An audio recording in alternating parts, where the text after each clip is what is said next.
There's a famous formula in physics that allows you to model something falling through the air. So imagine you're standing on top of a building 50 meters tall.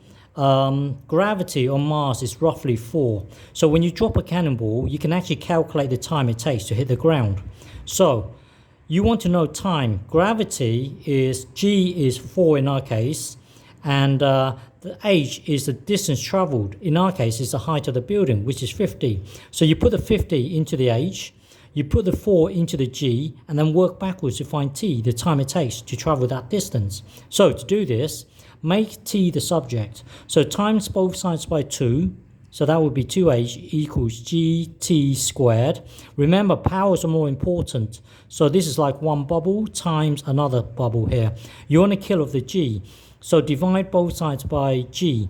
So 2h divided by g equals t squared. You want to get t on its own, so you square root both sides. So you take the whole thing down, and then you square root it. And then when you square root the right hand side, it will just give you t. So this is a new formula.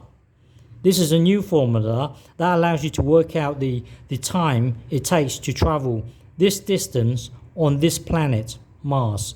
So to work out the distance, to work out the time it takes to travel this distance, you put the 50 into the h.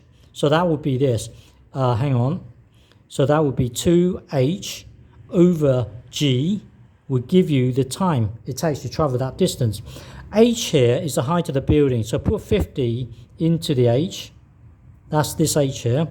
And then gravity is 4, so you put this into the g here, so that would be 4.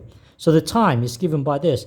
Let's do 2 times 50 would be 100 divided by 4 and then square root it. That would give you the time.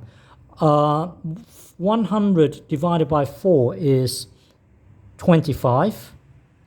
And if you don't know, jump to a calculator. And then you square root 25, that would be 5. So t equals 5. So it takes 5 seconds for the ball to hit the ground if you're on Mars and the height of the building is 50. Okay?